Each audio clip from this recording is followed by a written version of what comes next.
The upper 20% of the CIA does not believe in democracy. They believe in the perpetuation and the power of the CIA. We are talking a monster here with multiple tentacles. You had said, I make a distinction between the shadow government and the deep state. Could you explain the difference between those two? The shadow government, I consider, is the CIA. It manipulates Congress, it manipulates the judiciary, and the White House. The deep state is this multi-billion-dollar monster like the Department of State, designed to influence congressional and senator representatives, influence their reelection. You got this entire huge monster that's got to be dismantled. The biggest and most important effort in U.S. history. Let's say you got a phone call from Mar-a-Lago and they said, Kevin, we need you down here to brief the president. What would you tell him? Be very careful with the CIA. They're going to have to clean the upper levels of the CIA first and put people that are in line with the change in the reform that the CIA desperately needs. What makes you think Trump can pull it off? He cannot be controlled by them. That's why they've been trying so hard to stop him and remove him. Are you worried about his safety? Yes, and Bobby Kennedy too. Based on the history of what I've seen in the CIA, they will try to get rid of them because the CIA knows it could be their demise. So they're under serious threat. Congratulations on the book. It's called Twilight of the Shadow Government, How Transparency Will Kill the Deep State. It was a bestseller on Amazon, sold out. But that's not why I wrote the book. I wrote the book to get this truth out there to the American people. They take my royalties, fine. I made all these decisions ahead of time. I don't care what they try to do to me. It's too late. The entire world knows what they did. I'm at peace and happy about that.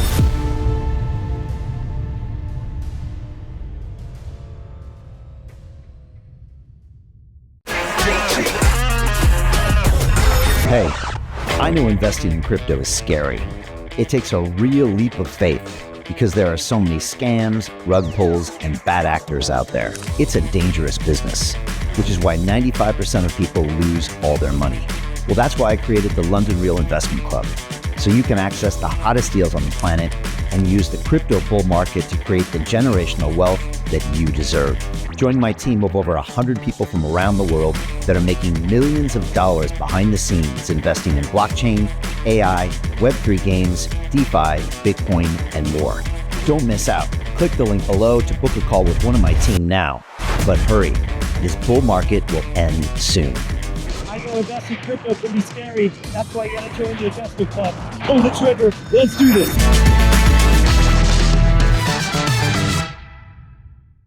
Hi, it's Brian Rose from London Real. You probably know that we've just recently been re-platformed on YouTube after 25 months completely in the dark. The truth is, I really need your help. What I really need you to do is click on that subscribe button right now, like this video, and maybe even leave a comment or share the link with friends. We're really fighting against an algorithm that's tried to keep us quiet for so long.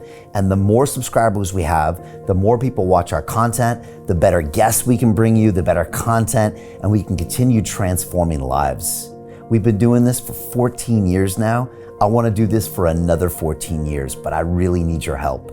So click on that subscribe button, like the video, leave a comment, share this, and we're going to continue to bring you more and more great content. Thank you. This is London Real. I am Brian Rose. My guest today is Kevin Shipp, the former CIA officer, anti-terrorism expert, and author. You spent 17 years in the CIA, holding high-profile positions across all 4 divisions of the agency, receiving 3 Exceptional Performance Awards and a medallion for overseas covert operations. In 2011, you turned whistleblower to expose the CIA's abuse of the state secrets privilege. Your new book, Twilight of the Shadow Government, How Transparency Will Kill the Deep State, looks at how the agency has strayed from its original mission to provide accurate intelligence to the American president. The book also exposes how the CIA exerts massive unchecked control through secret alliances with Wall Street, big media, the drug trade, and even the blackmail of senior political leaders. Kevin, welcome to London Real. Thanks for having me. Great to be here. Kevin, great to have you here. I just wanted to cut straight to it. Let's say you got a phone call, right after this episode from Mar-a-Lago, and they said, Kevin, we need you down here to brief the president. and they pull you into his office and you got 20 minutes one-on-one with him. Maybe Elon's there too. And he says, look, Kevin, you got 20 minutes. What do I need to know when I go in there based on everything you know? What are my blind spots? What is the 1 or 2 or 3 things that I need to have an eye out so I can get what I need to get done in the next 4 years? What would you tell him? Well, yeah, he and John Ratcliffe, who he's appointed, and I think a good one, appointed to be director of the CIA. First of all, I would say you have to understand that the upper 20% of the CIA does not believe in democracy, and they believe in the perpetuation and the power of the CIA. And even Mike Pompeo, when he came out, said that himself. So I would say be very careful with the CIA. And when Ratcliffe gets in there, I'd ask the president to give him all the support that he needs and have his back, because there are going to be some people on the upper floors that are going to have their knives out, and they're very slick how they do it, and they're going to try to eradicate Ratcliffe and resist everything that Trump does, unless Trump makes sure that Ratcliffe appoints a proper deputy director of the CIA, one from the outside. Their chief operating officer needs to be replaced so that they don't control or make the bureaucracy, the CIA bureaucracy, work against them. They're going to have to clean house at the upper levels of the CIA first, and put people that are in line with the change in the reform that the CIA desperately needs. It has been conducting covert operations since under the National Security Act of 1947. And it has been running bloody covert operations and coups, sometimes without the president's knowledge, many operations without the president's knowledge or Congress. And that needs to be stopped. And the covert operational authority of the CIA needs to be removed. And the CIA needs to be just reformed back to what Truman intended. I've been having conversations back and forth with Bobby Kennedy Jr., who agrees with me 100% that that's the first approach to take. Yes, I had Bobby on the show in 2020 when everything was kicking off with COVID and lockdown. And I still remember my conversation with Bobby because I was ready to get the vaccine. And I got a degree from MIT, which I don't think helps me because I think I was blinded by the science a little bit, Kevin. And so he walked me through everything from the 1986 Act that removed the liability. And I was struck by this man with obviously a legendary family name, but who at the same time was extremely intelligent. And at the end of that, he pretty much convinced me not to do this. This was, by the way, in May of 2020. And I further had him back on when he published his book, The Real Anthony Fauci, and then to watch everything that's happened in the last year or so. I mean, it's like a superhero's Avenger movie, really. And maybe even proof we're in a simulation here, this dream team that's been exposed. But I know Bobby likes to quote, I think, JFK, who I believe said that that agent should be scattered into a million pieces. I believe that's what he said after the Bay of Pigs and the pressure that he got. Am I quoting that right? And does Bobby really feel that way because of his uncle's really vehemence for that agency? Absolutely. He feels that way 100%. And so do I. I wrote a section for his book, The Real Anthony Fauci, especially about the CIA's role in the COVID propaganda and lockdowns, which were developed by the CIA at Johns Hopkins University, ready to be rolled out. And when COVID hit, the CIA, along with Fossey and others, rolled out that censorship propaganda program that was already developed. Bobby and I, this is how we became friends. We're both on the same page about eliminating the covert operational authority of the CIA, and we're both convinced, I am, certainly he is 100%, that the CIA was certainly involved in the assassination of his uncle JFK. And there are some very odd facts about the death of his own father. And there was a cover up there because there was a second shooter. And I'm not exaggerating. I'm an investigator. I used to teach criminal investigations. And if you do a real criminal investigation on the Bobby Kennedy Sr. murder, you'll find that there's 2 shooters. Yeah, I know there was 8 bullets from a gun with 6. And there's a lot of big questions there. And when it comes to censorship, we can definitely talk about it later. We really felt the brunt of that during COVID. And on April 6, 2020, we actually had the second largest YouTube live stream in the world talking about masks and distancing and vaccines. And 30 minutes later, that video was deleted and banned for the first time in my 9-year broadcast history. Right. And Kevin, I was shocked. I was shocked. I was a partner at YouTube. I had all that. And we went down a pretty dark road. We made a whole movie about this called We Will Not Be Silenced that talks about what happened. And later I got to meet Mike Benz, and he kind of explained some of the things behind the scene that was going on with the government. But Kevin, I didn't get that it was the government. I thought it was YouTube. And I remember people trying to say that Alphabet has investments in the vaccine companies, and it never really made sense to me. But of course, later with Twitter files and then with people like you out there, we could see that there's probably a lot of the people in the government that were doing that. Look, I'd love to talk about that, but with Trump, I don't know much about the CIA, but obviously you've got a bunch of professionals whose job it is to do things covertly, to play with people's minds, to get people to think one thing is happening when in fact something else is happening. When you go into a place like that, it just seems like the most impossible place to try to clean up, get straight answers, find out what's going on, because you're dealing with seems like a bunch of shapeshifters. Is that what it's like, or is that not what it's like? And can Trump really get stuff done in there, do you think? That is what it's like. And, the CIA, the entire organization, its whole mission is deception, propaganda, covert operations, and coups. And I think the CIA has been responsible for the death of some 7 million people. When I got in there and went into operations collecting human intelligence overseas on behalf of the Counterterrorism Center, I saw the ugly way that the CIA does things. There is no morality in the CIA, and I think people probably know that. If they don't, they need to. There is no morality in the CIA. Human life is cheap. They don't care about that. They care about the perpetuation of the global juggernaut that is the CIA.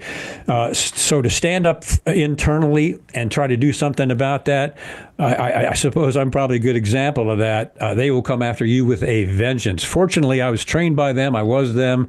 So I was 2 steps ahead every time. But they really tried to erase me. And that of course, is the subject of the book, one of the chapters. So no, inside it's full of, I had a buddy who was a case officer, and he got out and we were talking, and I said, yeah, some of these guys in the field, especially at the management level, are snakes. And he wrote back and said, you got that totally wrong. I said, what do you mean? He goes, to call them a snake is a compliment. They're lower than that. So it's pretty bad. Now, I have to say this, too. I'm talking about the 20% upper in the upper covert levels of the CIA, the ones that run the covert operations from the director down to the director of operations. The other 80% of the CIA are good, hard-working Americans, patriotic Americans that love their country, and they're working to provide for their families, and they're good people. They have no idea what's going on in the upper levels. And so Ratcliffe's going in. Your advice to Trump is to support him, help him get a good deputy, clean house. That's the advice. Yes, and as a matter of fact, I sent this to Bobby Kennedy, and he agreed.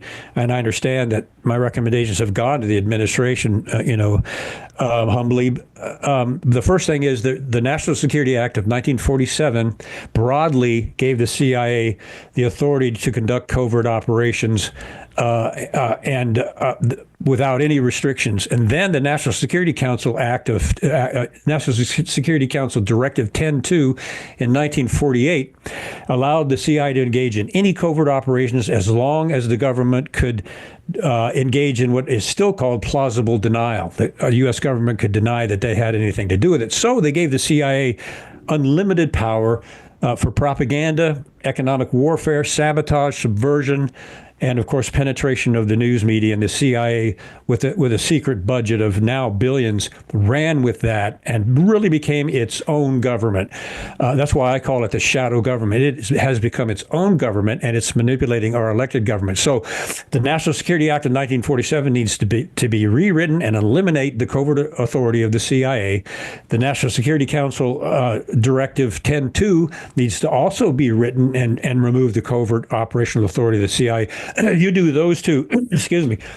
He engages in those two, and he's cut the head off the viper totally. And based on the input I've gotten back, they're taking that into consideration. Kevin, is there any downside to doing that? Well, we have to make sure, we have enemies overseas in countries that want to destroy our democracy and our way of life. That's just a fact. I was out there in areas where there were terrorists and a lot of anti-American sentiment, and they want this country destroyed. We need a good intelligence agency, and I think that part should be moved over to the Defense Intelligence Agency, which is already doing it.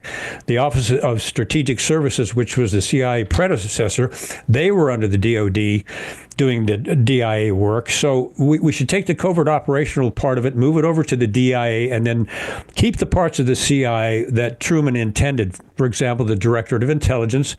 I was trained by them in analysis, and they're phenomenal. They take the intelligence, they plan what intelligence needs to be gathered, they analyze satellite data and provide amazingly accurate information to the president and the policymakers. So those parts need to remain, and we need that part of intelligence. And then we do need the covert operational arm, but with restrictions which will be delineated to the Defense Intelligence Agency of what they can and cannot do, and then of course make it criminal penalties if they engage in covert operations without the president or Congress knowing it, or that involved human rights violations, or murder, etc.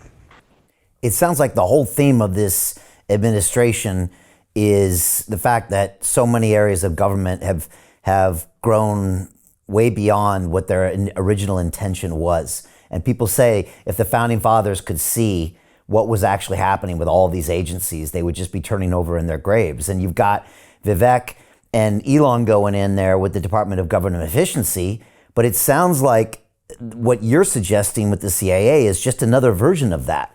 It's an agency that started off with a purpose. That purpose is now morphed and then grown to where that agency is now running the show and the tail is wagging the dog.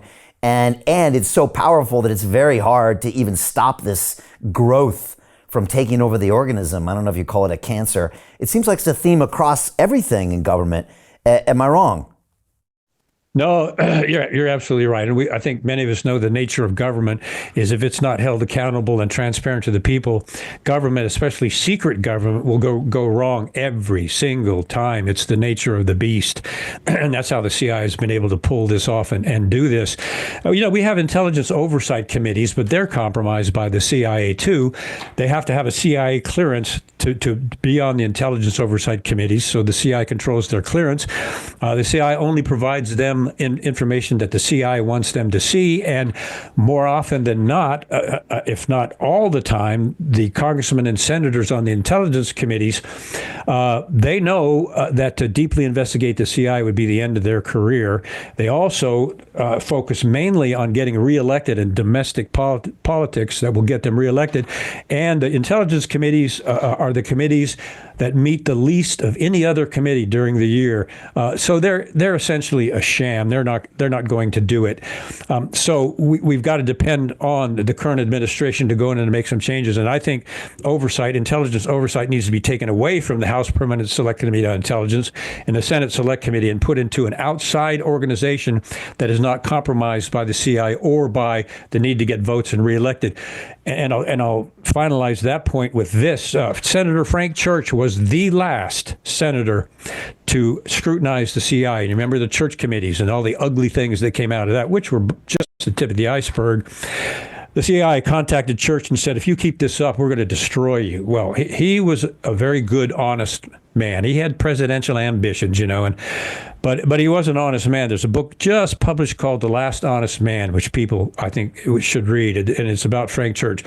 Well, the CIA followed through on their promise, and they defamed and discredited Frank Church. And 3 of the witnesses that were going to testify to the Church committee were murdered before they could testify. And then Frank Church was maligned, and he lost his election, and that was the end of his political career. And it was over him. So on the select committees, these congressmen and senators know that if they dare expose anything that the CIA has been doing, it'll be the end of their political career as a congressman or a senator. What makes you think Trump can pull it off, and what's the probability that he does it? The great thing about Trump is, now he's sometimes like a bull in a china shop. He's certainly out of the ordinary, but the thing that is good about Trump is the reason that they hate him so much and have tried to do all of these Russiagate and all these other illegal operations. He cannot be controlled by them. And that's why he's the right man for the job, despite all of his failures and, blemishes. They cannot control him. That's why they've been trying so hard to stop him and remove him, because they know when he gets in there, they've got a whole procedure well developed on how to schmooze a presidential candidate, starting with their briefings before they get in office and then opening up only what they want the president to see and say, see, sir, this is why we do what we do. It's very important. And you need to back, and they'll buy the president that way, who's already busy, and usually will say to the CIA, like the last two administrations, okay, you just go do what you want, over to you on that one. Well, Trump is not going to do that. And that is why 42, again, the same 42 senior intelligence officers and the deputy director of the CIA, Mike Morrell, have again written a letter stating, and all of them signing, that Donald Trump is a threat to America and a threat to democracy. The same 42 that claimed, Hunter Biden's laptop was Russia disinformation when they knew darn well it wasn't. So there's those and so many other indicators will tell us that they are terrified of him because they cannot control him. Are you worried about his safety, Donald Trump's safety? Yes, and Bobby Kennedy too. Absolutely. I mean, they have got to have the best security ever, really, around both of them. They will try, based on the history of what I've seen in the CIA, they will try to get rid of them because the CIA knows it could be their demise. So they're under serious threat, and I think they know that. I know Bobby knows it. They know that. And so I think they're acting accordingly in putting in some really super security around them because, I think their lives are in danger.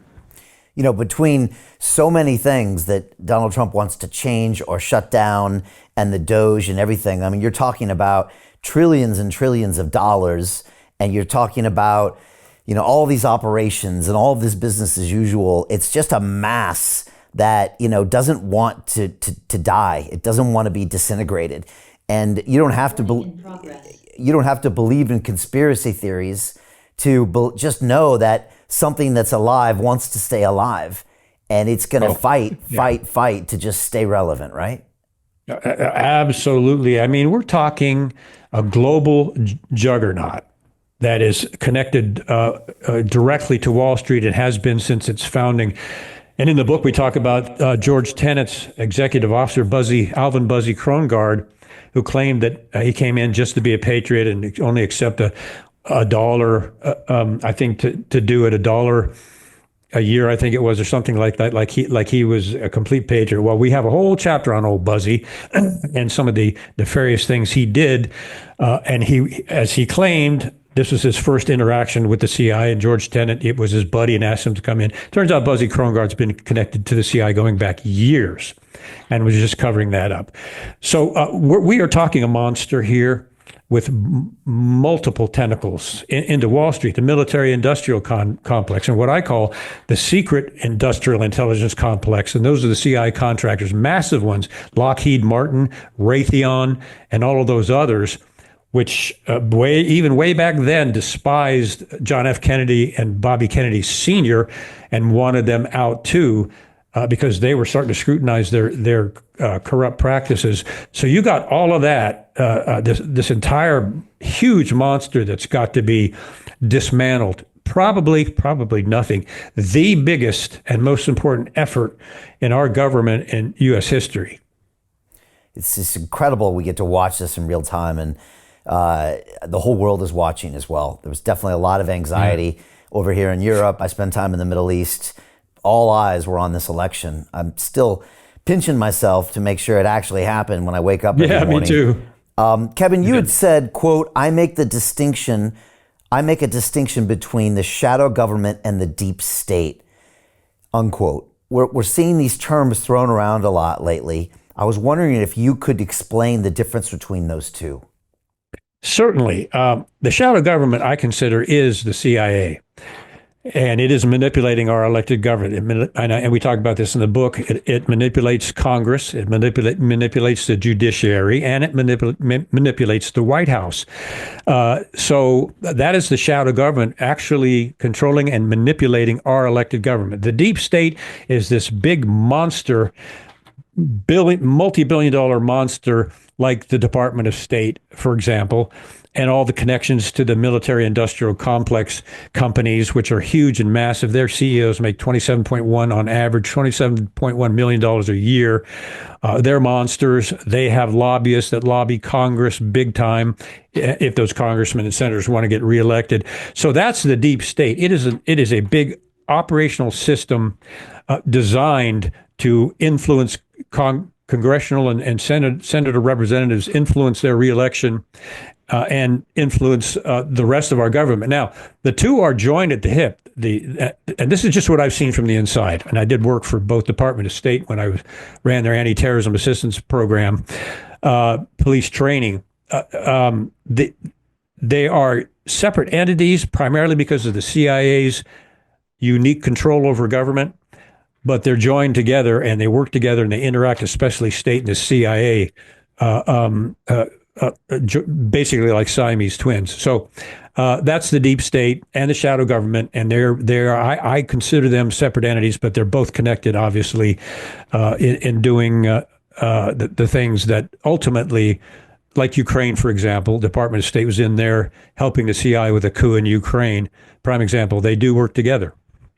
Let's talk about three global hotspots. You mentioned Ukraine. I'd love to talk about Iran and then what's going on in Israel and how you think the CIA has been involved and maybe how to solve some of those situations. Let's start with Ukraine. Can you talk about a brief history there and how the CIA was involved and also what you think Trump should do? Yeah, great question. From the very beginning, CIA Director John Brennan, who really was is a dark figure, CIA John Brennan was making secret trips into Ukraine to help organize and set up the coup. Now, then the Ukrainian government was democratically elected, and that's what the proponents of the war tend to leave out. And secondly, the United States government had signed an agreement with Russia, including NATO, that we would not place any NATO forces near their border or any U.S. bases near their border. Well, we violated that behind their backs. John Brennan went in there to help set up the coup, and then the diabolical Department of State Victoria Nuland was in there working with George Soros NGOs to help the overthrow and the coup also, and put in place Zelensky as their candidate of choice. And that's how that went down. I think Trump is the person to stop that. And I think he's also the person to get all of them to a peace deal table. First, by taking Ukraine off of its aim and other countries' aim to put it into NATO. We made an agreement. We signed it with Russia. We need to go back to that agreement and assure them that we're not going to put NATO troops or forces or anything or Ukraine in NATO on their border. We have to do that. We never should have done that in the first place. That's what caused this mess.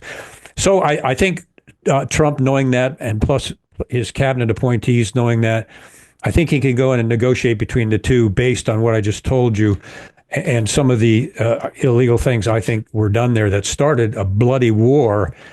And as I said on a recent interview, the CIA could care less about human life. They do not care about human life one bit. They want to take over Ukraine.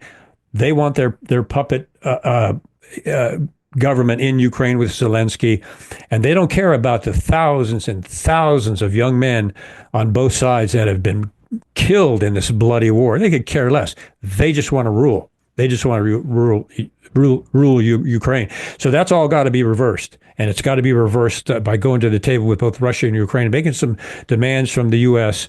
on both sides, but especially to go back to that deal where we will not put NATO troops on Russia's border like we agreed to and signed to.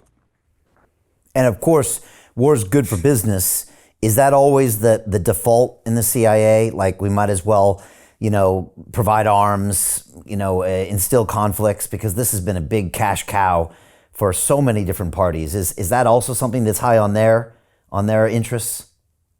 Oh, it's priority number one. If you go back through the history of the CIA, over and over and over, the CIA has started a war to ingratiate the military-industrial complex. And if you look at each one, invariably, and they just came right out and admitted this about Ukraine, invariably it's about getting that country's oil, like Iran, or getting their minerals. And Lindsey Graham just came out. I don't know if he realized what he was saying, but he just came out and admitted, well, all this money we've spent in Ukraine, we're going to get back by getting their minerals. So he came right out and blew the covert operation.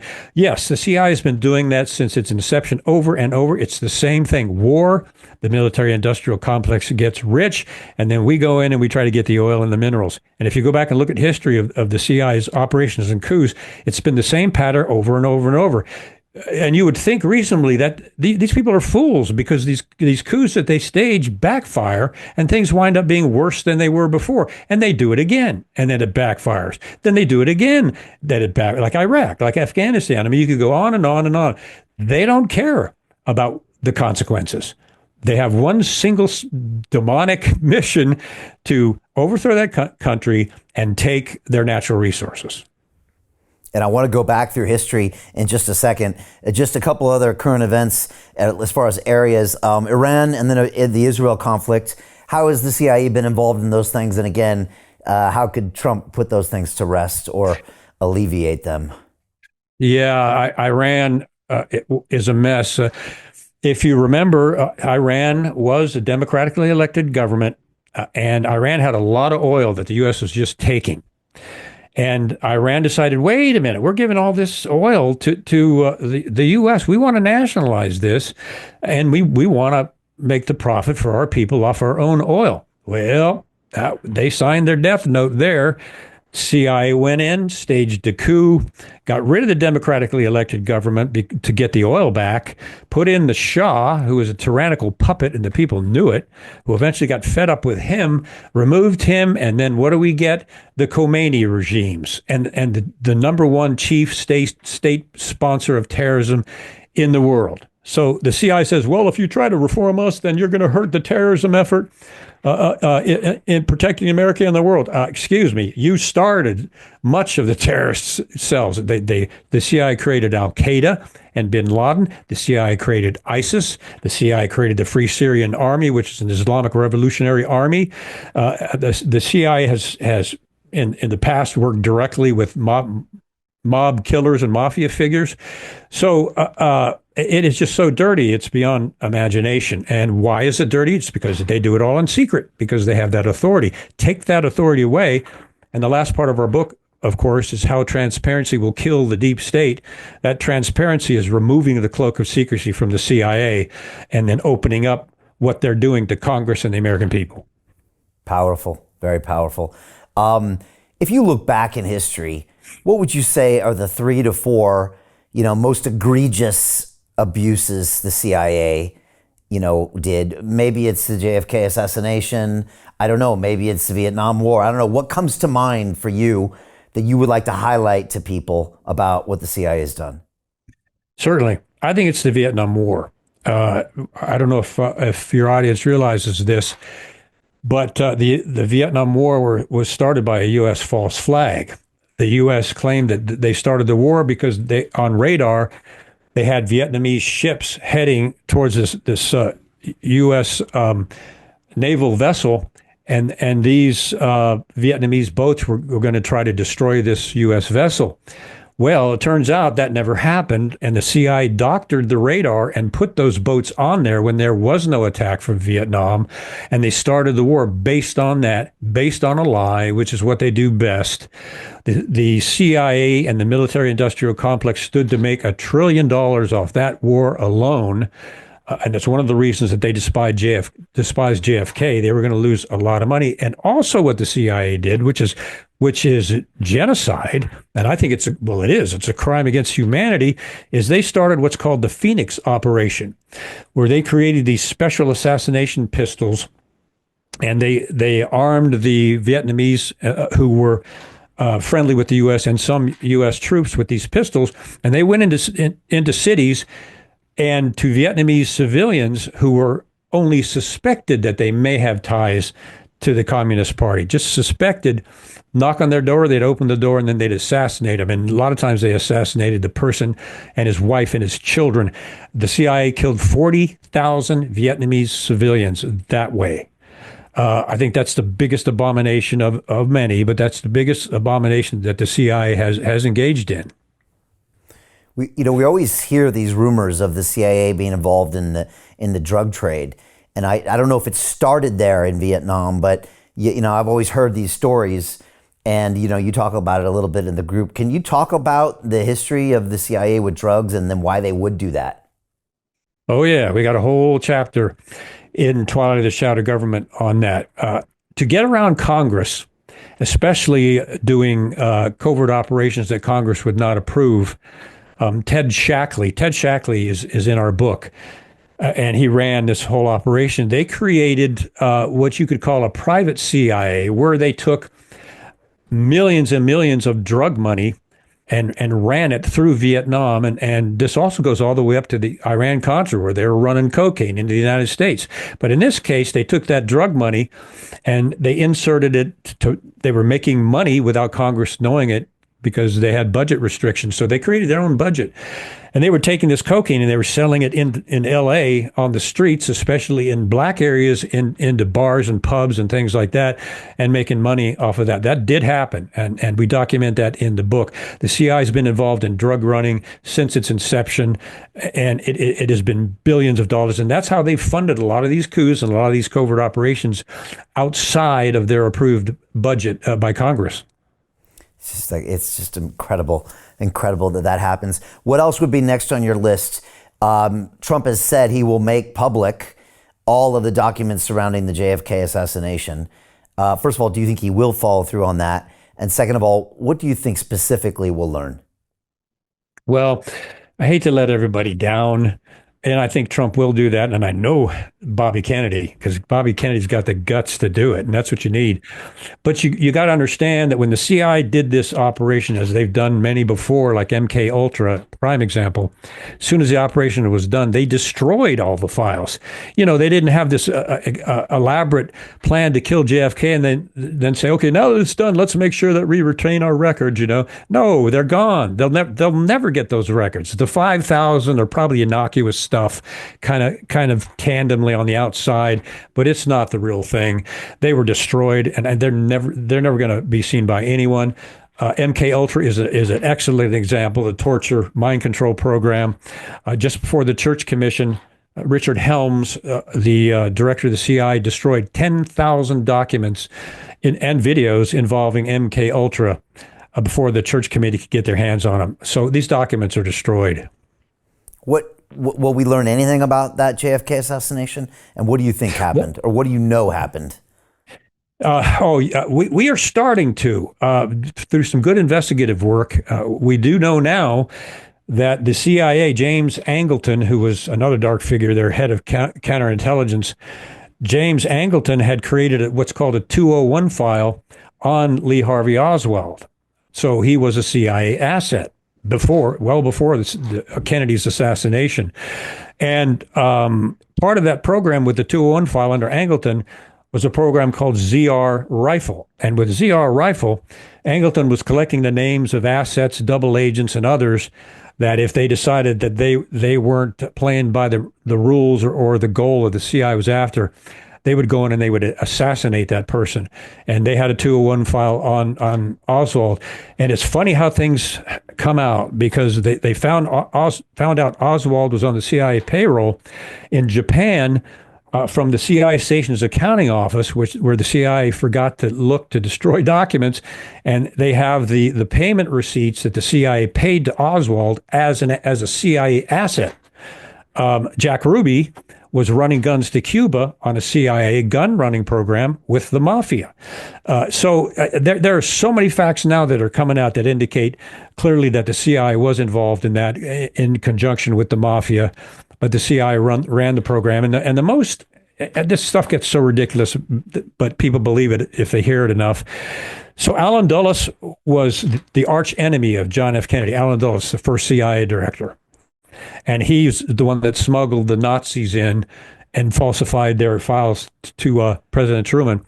Dulles ran these Nazi SS scientists in, who, by the way, started NASA in our rocket program. He smuggled them into the United States illegally. And so from its inception, the CIA was already doing secret programs without the knowledge of the president. Well, JFK got fed up with that. He got fed up with not being told everything about the Bay of Pigs. And Kennedy was also trying to establish relations with Castro, and he had become relatively close to Khrushchev because neither one of them wanted annihilation through nuclear war.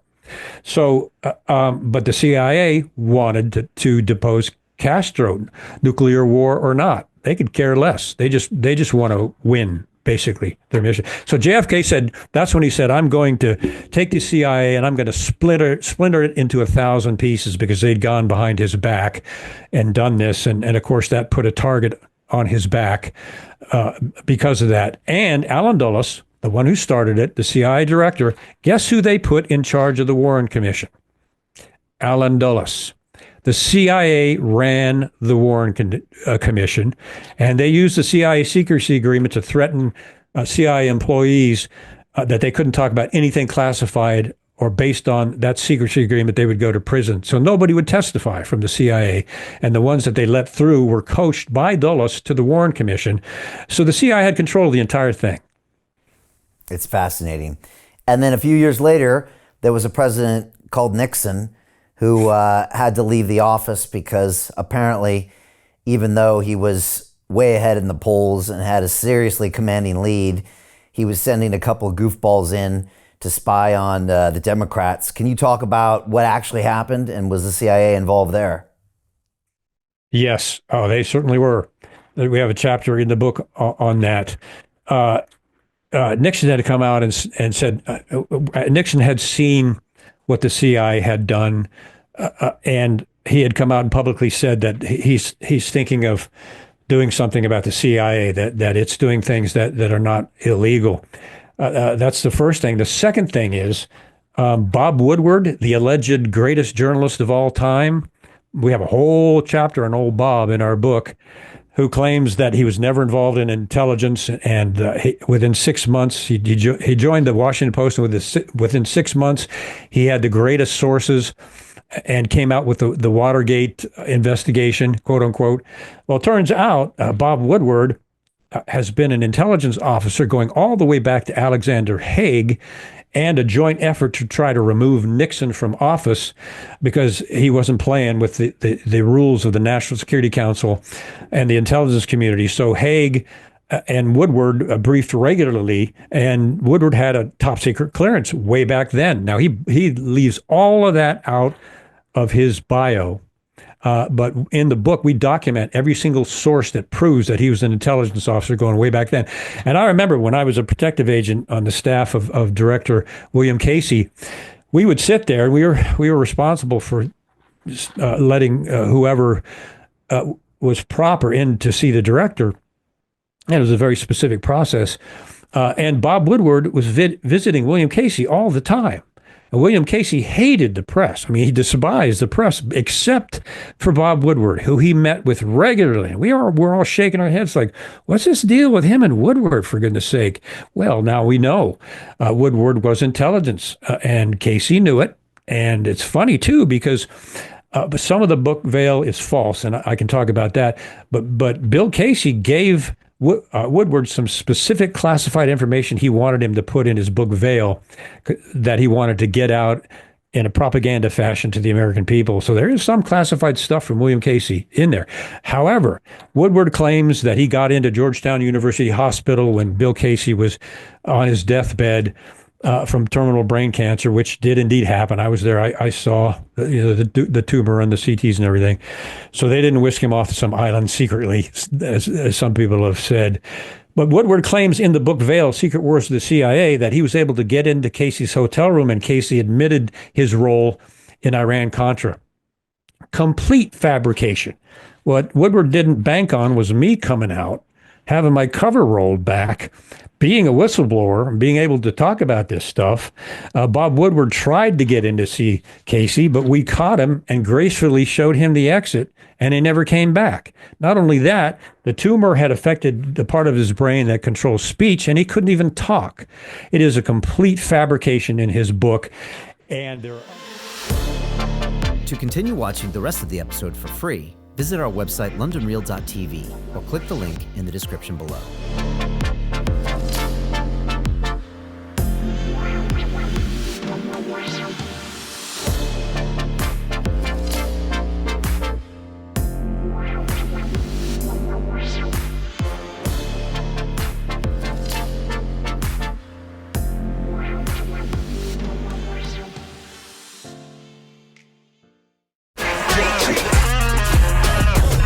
Hey, I know investing in crypto is scary. It takes a real leap of faith because there are so many scams, rug pulls, and bad actors out there. It's a dangerous business, which is why 95% of people lose all their money.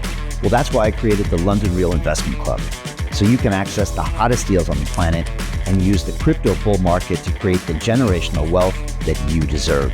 Join my team of over 100 people from around the world that are making millions of dollars behind the scenes investing in blockchain, AI, Web3 games, DeFi, Bitcoin, and more. Don't miss out. Click the link below to book a call with one of my team now. But hurry, this bull market will end soon. I know investing in crypto can be scary. That's why you gotta join the investment club. Pull the trigger. Let's do this.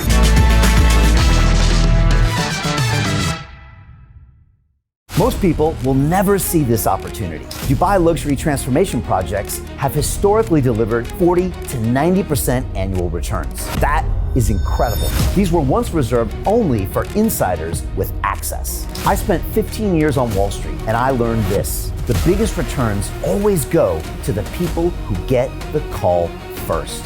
Now, you finally can. We've just received a brand new project with major upside potential. Allocations move fast. Click the link, apply now, and speak to my team. This is your chance to see what others never will.